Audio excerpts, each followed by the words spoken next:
नहीं, मैंने कहा कि जिन्होंने पाप किए हैं, मैं यहाँ जहाँ रहता हूँ उससे 50-60 किलोमीटर पे हरिद्वार है, और हम बचपन से ये सुनते आए हैं हिंदू धर्म के धार्मिक गुरुओं से कि गंगा जी में जाके अपने पाप धो और पापों से मुक्ति ले लो। ना मैंने पाप किए, मैं तो अपने हक वंचित समाज को उनके पैरों पर खड़ा करने के लिए, उनके साथ जो जुल्म हो रहा है उसको रोकने के लिए काम कर रहा हूँ। तो मुझे पाप धोने की जरूरत नहीं है। और रही बात, हमारी पार्टी का स्टैंड स्पष्ट है, जिन संतों गुरुओं महान पुरुषों के रास्ते पे, विचारधारा पे हम लोग चलते हैं, हम पाप और पुण्य में बहुत भरोसा भी नहीं करते, हम तो कर्म में भरोसा करते हैं। तो जिसको परेशानी हो वो, जिसकी पार्टी का एजेंडा नहाने धोने का है, जिस पार्टी का एजेंडा जो है धार्मिक एंगल का, उनको परेशानी होती है तो हो, मुझे इससे कोई फर्क नहीं पड़ता। मैं तो सतगुरु रविदास जी महाराज को मानने वाला व्यक्ति हूँ। मन चंगा तो कटौती में गंगा, मैं क्यों जाऊँ मथुरा काशी, मैं बेगमपुरा का वासी। मेरा मन साफ सुथरा है तो मुझे कहीं जाने की जरूरत नहीं है। मेरा मन इस देश के प्रति, इस देश के लोगों के प्रति, गरीबों के प्रति, किसानों के, कमजोरों के, हर व्यक्ति के सम्मान के लिए और उनकी परेशानियों को हल करने के लिए। बाकी जिसको जो सोचना है, कहना है, वो कहता रहे, मुझे इससे कोई फर्क नहीं पड़ता। मैं अपनी बात पर तटस्थ हूँ। वहाँ इतने मंत्री, साधु संत और मुख्यमंत्री, खुद प्रधानमंत्री को न्योता मिल गया, तो वो सब जा रहे हैं, तो क्या वो सब पापी हैं? देखिए, मेरी बात सुनिए, जब वो वहाँ जा रहे हैं और आपने याद दिला दिया, तो मैं मुख्यमंत्री जी से कहूँगा, प्रधानमंत्री जी से, जब वो जाएं तो इलाहाबाद में जो लाशें कोरोना काल में हमने देखी थी, उन लोगों के लिए भी, जिनका अंतिम संस्कार भी नहीं करा, उनके लिए भी प्रार्थना कराएं, क्योंकि वो आपकी सरकार की निकम्मेपन की वजह से हुआ था। आप मेडिकल फैसिलिटी नहीं दे पाए थे। जिन लोगों को चिता नसीब नहीं हुई, क्योंकि हिंदू धर्म में तो कहा जाता है कि उनको अग्नि जो है उनके पार्थिव शरीर को मिली, जिनको नहीं मिल पाई उनके लिए भी प्रार्थना कर लेना, अगर आपकी आंखें खुल जाएं।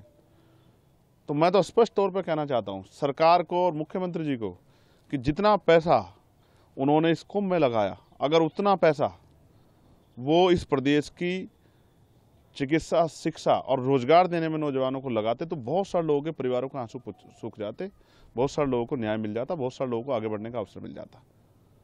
उसमें तो सरकार फेल दिख रही है। नहीं तो सीधा सीधा मंत्री, कई सारे लोग कह रहे हैं कि महाकुंभ पर जो इस तरह की बात कर रहे हैं चंद्रशेखर, वो कौवा है, बाग में बैठे हुए कौवा हैं, जबकि सब लोग कोयल की भाषा बोल रहे हैं। अब ये सरकार इंसानों की रखवाली नहीं कर पा रही, पशु पक्षियों की क्या रखवाली करेगी? मैं स्पष्ट तौर पर कहना चाहता हूं कि सरकार फेल है, और जो मंत्री और सरकार के लोग जा रहे हैं, मैं उनको बस याद दिलाऊंगा कि जब वो जाएं तो सनी यहाँ जिनकी मुजफ्फरनगर में पीट पीट के हत्या कर दी, उनके लिए भी प्रार्थना कर लें। जब वो जाएं तो जिनकी 5 लोगों की, मुस्लिम समाज की, यहाँ मेरठ में हत्या कर दी, उनके लिए प्रार्थना कर लें। वो जो बच्चा जिसने पार्लियामेंट के सामने जाकर जितेंद्र ने खुद को आग के हवाले कर दिया, न्याय न मिलने पे, बागपत के उस बच्चे के लिए भी प्रार्थना कर लें। जब वो जाएं, अमन जिसकी पुलिस ने पीट पीट के हत्या कर दी लखनऊ में, उसके लिए भी प्रार्थना कर लें। रामचंद्र मौर्य जिसकी पीट पीट के अभी लखीमपुर खीरी में हत्या कर दी है, उसके लिए भी प्रार्थना कर लें। 69,000 शिक्षक भर्ती के बच्चों को उनका हक मिल जाए, उनकी फाइल खुल जाए, उसके लिए भी एक बार वो सोच लें। जो महिलाओं पर अन्याय अत्याचार हो रहा है, उसके बारे में भी सोच लें। किसानों के जो बुरे हाल है, किसान, हमारे नेता दल्लेवाल जी बैठे हैं जीवन मरण के बीच में, अपनी समस्याओं को लेकर किसानों को, उनके लिए भी सोच लें। इस पे तो ये निकम्मी सरकार कुछ सोच नहीं रही है। तो इनका एजेंडा जो है नहाने धोने का और धार्मिक एजेंडा, इन पे मैं कुछ कहना नहीं चाहता।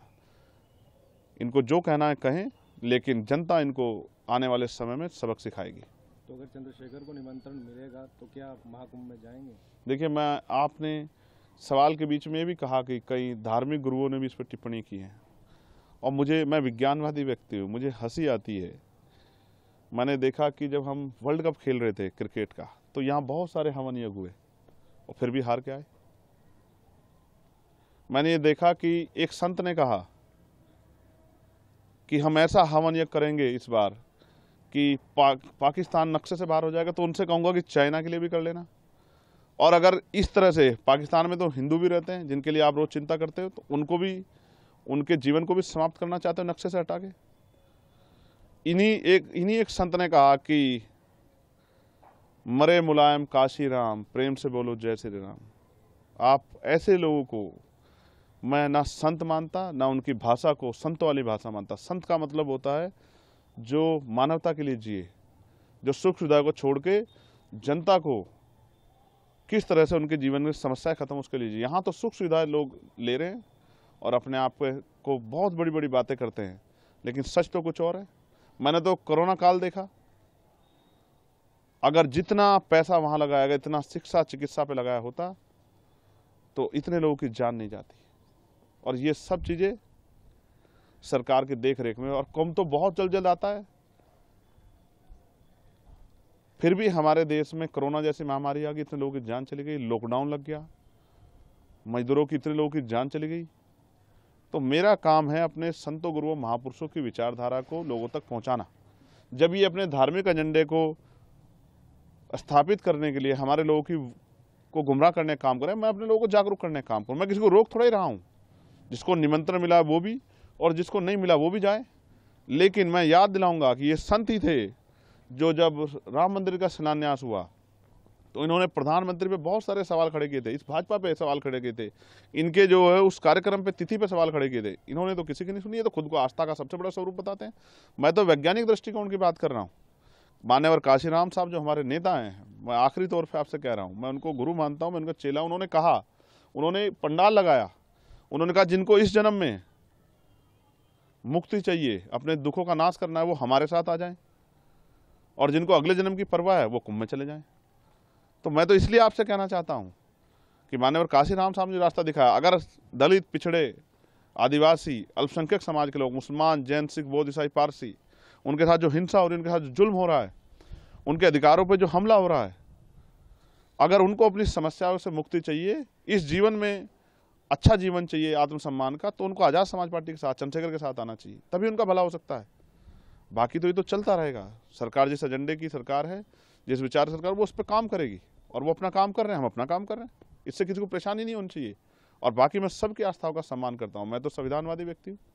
मैंने किसी को कब कहा कि भाई आप जाओ ना जाओ। मैं तो ये कह रहा हूँ कि मैं अपने गुरुओं संतों की बात पर खड़ा हूँ। मन चंगा तो कटौती में गंगा, जिसका मन साफ सुथरा उसको कहीं जाने की जरूरत नहीं। आप उसमें आपके बयान में कह रहे हैं कि जिसने पाप किया होगा वही जाएगा। तो मैं फिर आपको दोहराऊंगा, मैं यहाँ रहता हूँ, मुझसे 60 किलोमीटर पे हरिद्वार है, गंगा जी का स्नान करने लोग जाते हैं। ये हिंदू धर्म के धार्मिक गुरु ये भाषा बोलते हैं, कहते हैं यहाँ स्नान करोगे, डुबकी लगाओगे तो आपके पाप दूर हो जाएंगे, ये हवन यज्ञ करोगे तो आपके ग्रह सब ठीक हो जाएंगे, आपकी समस्याएं खत्म हो जाएंगी, आपका जीवन लंबा हो जाएगा। मैं तो वही बात कह रहा हूँ जो ये कहते हैं। मैंने क्या गलत कहा?